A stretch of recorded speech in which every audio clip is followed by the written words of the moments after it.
congrats on the film. Thanks, Miko. I absolutely love every minute because, like, for some reason, this is the most artistic film I've seen this year by cool. far. No, and actually, it will go on the top 5 artistic film I've seen in my whole entire life. Really? I swear to God, Yo, Miko, super artistic. I don't do this often, No, but listen, thanks, fam. no, for real. Yeah, it's that's coming from cool. a real place. It's coming from a real place because I will tell you exactly what I mean. Yeah. Okay, there is commercial movies and there is movies who's artistic, who's made for the art. And I feel that talks to this more than anything else because all your frames, all your overlay, the different, the transition, all of this artistic, what do you call it? The Handlebars? for the bike. That shot Oh, yeah, of the yeah, bike yeah, yeah. from the top. Yeah. Like there is a lot of choices. I loved it very much. Yeah. And I thought your editing was amazing. Yeah. The editing was That was the hard. altogether- That was probably the hardest part because Yeah. the film had to feel like it was building itself, like life. Like when our dreams, you don't have context. You just go from the next thing. The context is embedded. Like how do you do that? But in narrative, yeah. Goodness. It's kind of like I wanted to go inside your brain and check what's going on in here, you know, because Are you okay? because how can you bring all of this vision and all of this in a story in life without without destroying anything Yeah. and without make it so beautiful? I'll tell you how. Please go ahead. Gotta have a good team, man. I know. Yeah, you gotta have good department heads. You gotta have good producers. You gotta have people you trust, so that you don't like curl up and say no, Yeah. no, no. That you like actually listen, and then you can be a dialogue about stuff. I really think that's the difference. You were nominated for an Oscar before, and like, what did you bring from your past experience to this project? I think I brought the entire aesthetic of Hale County this evening. If the film is even closer to an attempt to be consciousness, it's a film that's deeply musical. There's 5 visual movements that take place over the course of it.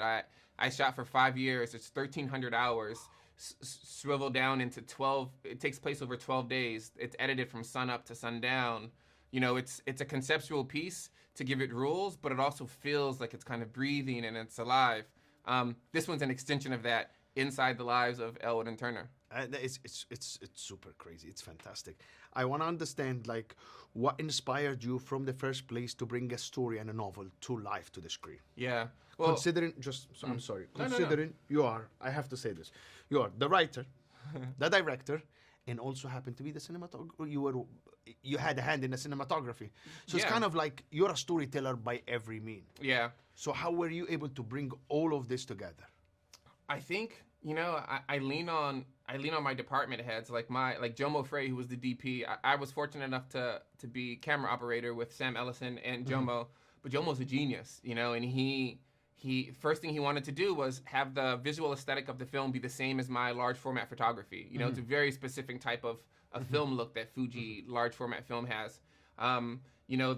The costume designer Brittany Lore, the production head Nora Mendez, like each one of these people, you can trust them with the idea, and then they can iterate in it, and you don't have to worry about micromanaging and oversight because they're going to bring something fresh, and then you kind of go from there. And so that takes the burden off of your bandwidth being so extreme and you having to be so meticulous that the film dies in your brain, because that's what happens when you do it all yourself. It dies. Yeah. It needs to be something that's collaboratively produced. Refreshed.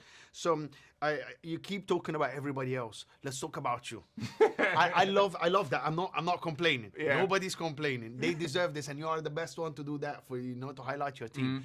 But why did you choose this story as a director? I chose this story because when I look back on the time that my dad was alive, he doesn't have many photos of him as a child, but I think when you look back at cultural production in general, there are not many images of, and of course there's some, but that proves what I'm going to say is that there are not that many poetic images of black people. They didn't exist because of the power dynamics of who could have a camera and who can afford to do the stuff. So to me, making this film it makes me, I'm allowed to populate the missing archive, and then that missing archive can alter today's quotidian. It can have this strange effect on the way that we look at each other now by making that history more lyrical, more poetic.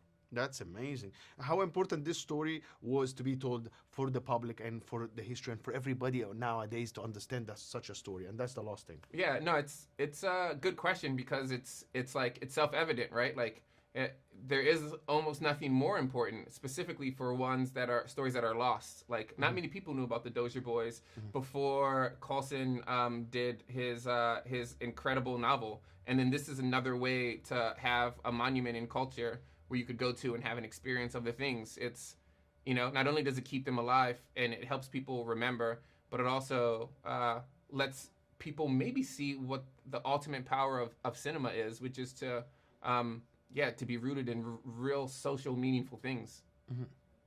Well, that's amazing. I wish for more time, but we don't have that time. But all my best to the film.